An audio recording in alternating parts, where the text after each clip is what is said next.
if our commitment to consumerism were abandoned by, say, 50% of buyers, consumers in this country. I can imagine 50% of the people in this country suddenly refusing to buy.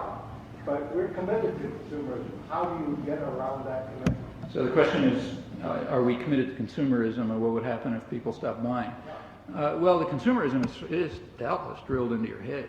In fact, one of the reasons, I mean, the economists are kind of speculating as to why the economy is in such a rotten state. Why has there been such low growth?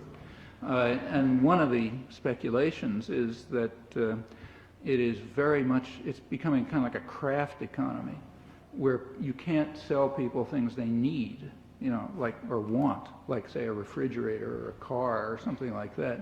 I mean, they were things that people wanted. I mean, I remember when my parents got a refrigerator, it's like a big thing. You didn't have to cart in big pieces of ice every day and that sort of business. So there's a reason to want a refrigerator. But, Gillette has just spent, I don't know how many billions of dollars on some new razor blade, which is going to be identical to the one they had 30 years ago.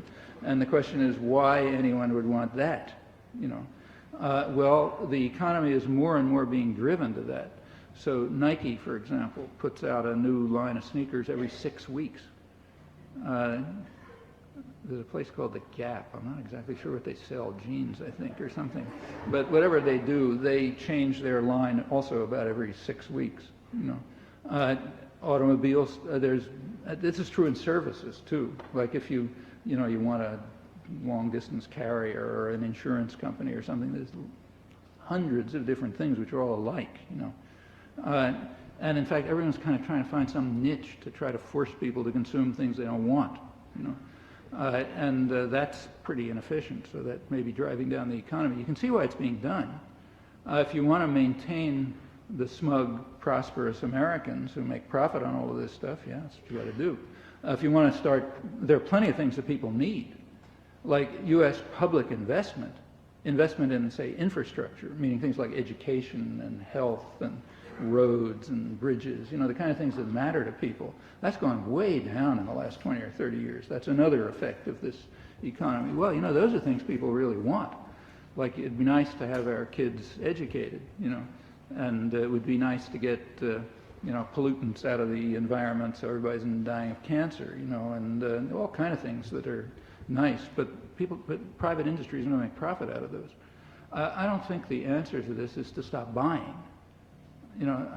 Maybe that's okay, maybe it isn't okay, but unless the structure of power is changed, that's not going to have much of an effect other than to put people out of work. It's the structure of power that has to be changed. Why should decisions over investment be in the hands of private tyrannies who, for their own purposes, would prefer to have to spend, about a sixth of gross national product in marketing, meaning trying to induce people to buy things they don't want. Okay, that's a big piece. That's like over $1 trillion a year.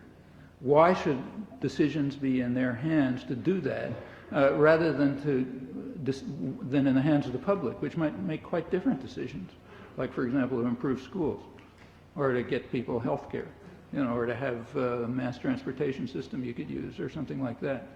I think that's the question. The question is ultimately really one of democracy. Who's going to control, who decides? That's the question. So people are scared to death of being downsized.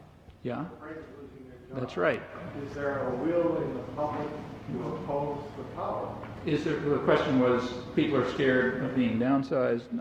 Is there a will to do it? Yeah, that's what Alan Greenspan and the Clinton administration are cheering about. Worker insecurity, which is, from their point of view, good for Americans.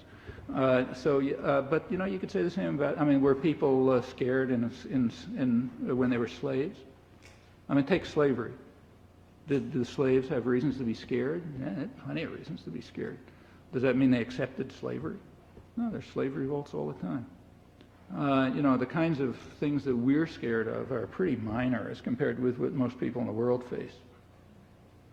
Very minor, in fact. And if we're unable to make the effort to deal with these problems, that's pretty sad. And I think that people are not that scared. I think they are made to feel helpless. They're made to feel, yes, there's a free market economy and it's doing all kind of wonders, and if you feel rotten, there's something wrong with you, you know. And there's nothing you can do about it anyway because it's immutable economic laws. It's kind of like arguing against the law of gravitation or something. So they feel helpless. But they're not, you know. None of this stuff is immutable laws. They're not helpless. They have plenty of opportunities to do things. It's happened plenty of times in the past. Actually, we've been through this ourselves in the past. The 1950s were very much like today. The 1920s were even worse, you know. I mean, the 1920s, the labor movement was totally smashed, mostly by violence. And it was like, you know, end of history, utopia of the masters and all that sort of thing. A couple of years later, the whole country was blowing up. The 50s was, again, a period when it was thought that the beast had been caged. You know, everybody was passive and apathetic and, you know, consumerist and so on. Well, the 1960s came along, you know, again, the whole place blew up. This is recent history. You trace it back in the past, it goes back as far as you can go.